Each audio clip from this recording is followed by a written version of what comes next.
In all the universes I'd been through, I'd usually tried to avoid eating chunks.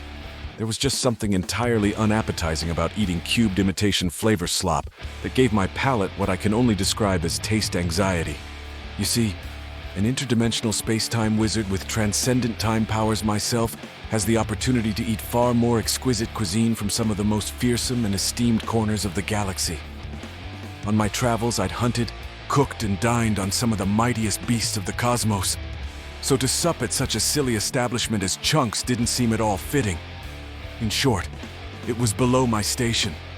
Were it at all worthy of my contempt, I might even call Chunks an affront to Garbage's good name. But when I changed universes once more, everything changed. You see, I'd failed to consider one thing. In an infinite multiverse, there was guaranteed to be one in which Chunks was not only delicious, but the highest order of culinary achievement known to all humankind. And when I discovered that Chunks was releasing their new Terramorph Blast flavor, I knew at that instant that I'd stumbled into a galaxy where Chunks was pioneered by geniuses. After satiating myself on their entire menu, I immediately became an investor. Even got myself into the board of directors. Soon we had a Chunks branch in the corner of every other major business in New Atlantis. Terra Brew had a Chunks. Galbank, Chunks. We even got a Chunks crammed into Constellation's old basement, but our greatest achievement? Turning the old Varun embassy into a mighty Chunks HQ. But why stop there? New Atlantis was just the beginning.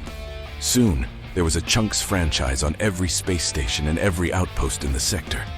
We even partnered with Stroud Eklund to produce Chunk ships modules so that intrepid explorers could take Chunks with them to the stars. Even the Key had a Chunks.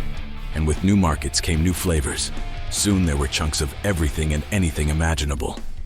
Parrot Chunks, iron and aluminum Chunks, everything that could be made into Chunks was. The board of directors and I were unstoppable, and each of us felt like gods. Until one day it hit me. At every temple I went to get my cosmic powers, there were little bits of that strange metal floating around. Little bits that looked oddly familiar. One might even say little chunks. Did the ancients know? Did the ancients foresee our obsession? Or perhaps they too made their galaxy into cubes and paid the ultimate price for their hubris. I became mortified at the possibilities. Had this all happened before? Were we following the footsteps of a doomed alien species? There was only one way to find out. Kiwi lime flavor. No wonder they went out of business.